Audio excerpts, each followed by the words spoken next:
Yeah, I mean, we're not changing. Um, there's a lot of things that we've done in the past that we're very proud of, and then there's some things that we had to fix coming off of last year. So, philosophically, we're not going to change. We just had to clean some things up.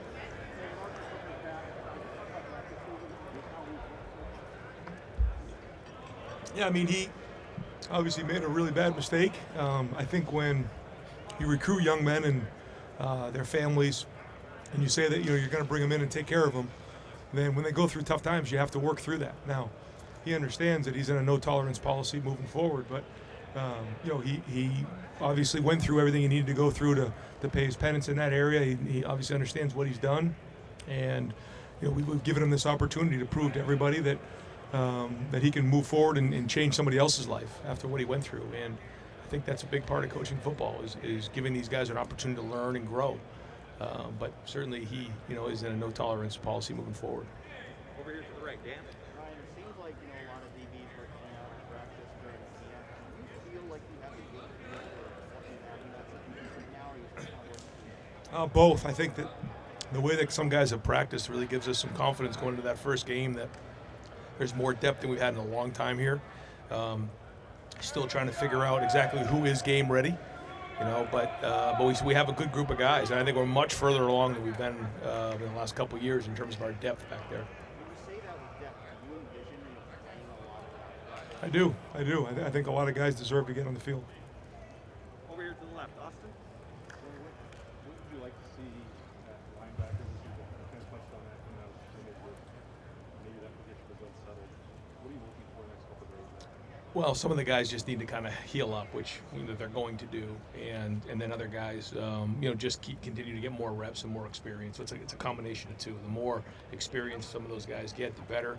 And then if we heal up and they're all in there working together and they're getting full-time reps with the guys next to them and the communication, that's another thing that I don't think I quite realized going into this season is just the continuity of the linebackers being on the field together and the communication there. It's kind of almost like being in the offensive line. And so, there's been some guys kind of in and out, no big things, just nagging injuries like preseason camp. And so now that we're getting everybody healthy again, getting that chemistry going. One day that we got to see there last week with Ryan back. Where did that come from? What could he be in there? I mean, he's played for us, and he can provide depth and play on special teams. And if he can do both of those things, then he'll be on the travel team. Right next door, Nathan.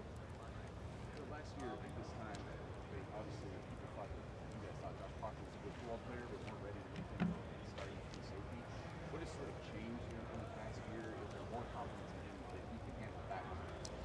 I think his approach has been excellent because first off, he's changed his body. He's almost 200 pounds now, and he wasn't that way last year. I think he was around 185, and he's a different player with 15 extra pounds. So that was the first sign that he was maturing and taking this very seriously. But the second thing has been his consistency and his playmaking ability. That position is very important. You have to get guys on the ground when it squirts out.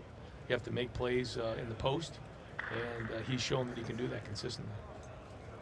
Right next door, Bill.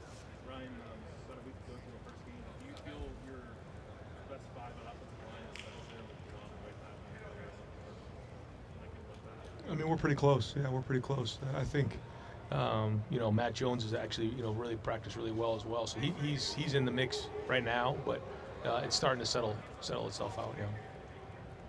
Over here to the right, Clay. Did you see the new Big Ten statement on forfeitures? If you can't play because of COVID, you lose, basically? I mean, I didn't see that, but I didn't see it. No, but I get it. You get it? And what if you're fully vaccinated and you can't? That seems Yeah. I don't know what to think of all that, to be honest with you. Hope it doesn't happen. Back row, Jack. Hey Ryan, I just want to ask about the trip to the Hall of Fame last week. Yep. How did that idea come about, and how important was it to get the guys kind of a change of pace while they're going through the slog? I thought it was a great change of scenery for our guys. Well, once we made the 2-hour bus trip up there, we practiced and then had lunch there, and then went on a tour of Canton, and David Baker and all the people there were unbelievable. George Veras, and they just took great care of us. Had a little presentation for us for about 15 minutes about the game, what it meant. It was really good for our guys just to get a feel for, excellence when you're there because of the great players who played at the Hall of Fame, who are in the Hall of Fame, but also just what the game means. The beginning of it, what this game has done for so many people. I went with my son in the spring and met everybody up there, and I just thought it'd be a great opportunity for our guys to get up there and see it and be around it. It's kind of one of those things you don't forget once you've been there before, and so I thank the people up there for taking great care of us. Got time for a couple more. Over here to the right, Pat. I'm sorry, Brendan. I looked like Pat Murphy there. All right. Coach, can you give us an update, just special teams, generally where things are at, kicking game, punting game, how you feel going in the game? Yeah, Jesse Mirko has done a really good job, coming in here and adapting himself to our culture and the American culture. He's got a strong leg and very mature approach, so we feel really good about him. Jake and Noah are both still battling it out. They've both been fairly consistent. Still like to see them a little bit more consistent, and so we'll kind of see as we'll kick field goals tomorrow, see how that goes. Long snapping, Brad's still right there, and then obviously just filling guys in the 4 areas: special teams, punt block, kickoff return, finding the right guys in the right spots there. Anybody as a returner stood out to you in particular? I mean, Garrett and Jackson are still,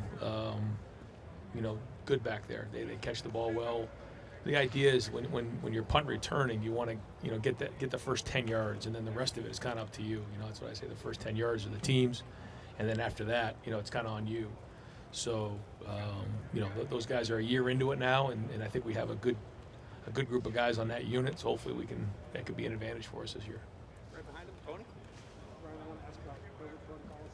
How often are you guys being tested and continuing to see what's going on? Yep, the guys who are unvaccinated are required to test twice a week through the university. For the guys who are vaccinated, they do not need to test during the week. Front row there, Jim. Can you delineate how many are not vaccinated on this team at this point? Is there a number? Yeah, it kind of some guys jump on, daily, but I think we're right around 10 or maybe just under 10 now. The guys that are unvaccinated. Can you give me a favor? Can you give me at least one linebacker is going to play, is going to be on the field, starting lineup wise when you guys play Minnesota? Taraja Mitchell is a captain for us. I mean, he'll be on the field in some way, shape, or form. But the majority of those guys are going to play. So it'll be, it'll be something that we're going to continue to kind of work through the depth of it all. But he's one guy you'll see for sure. Does that include Neo Teote? We'll see. We're still waiting to see from the NCAA, which we have classes starting tomorrow. So we're kind of holding off on that because we don't want to put him in a bad spot. But just waiting to hear. Hopefully, we're obviously optimistic. But as we're getting ready for Minnesota, classes they're starting tomorrow, we're hoping to hear something. He's been through a lot, and we're hoping he gets that waiver. And final questions, second row there left, Joey. Ryan, with 10 days until the opener, how much of practicing is geared toward getting ready for Minnesota team playing versus still matched up on team? Yeah, both. I mean, it's kind of 50-50. Half the time is spent on Minnesota, the other time is good on good, still developing each of the positions and sorting through the depth chart. How comfortable would you feel if the team was tomorrow, or what do you should picture-wise? You know where I am. I mean, I always want more time to get ready, so I would be nervous, but I think we have a chance to have a good team. I do. I think that we have some veteran guys. I'm pleased with where we're at in a lot of areas, and now it's just a matter of how well can we prepare for the first game and sort things out. But if you said we had to play a game, I already got a little nervous right there because there's so much that has to get organized in terms of game planning and preparing the team to execute the game plan, and we're not quite there yet, but we're getting there. Coach, thank you very much. Thanks, guys.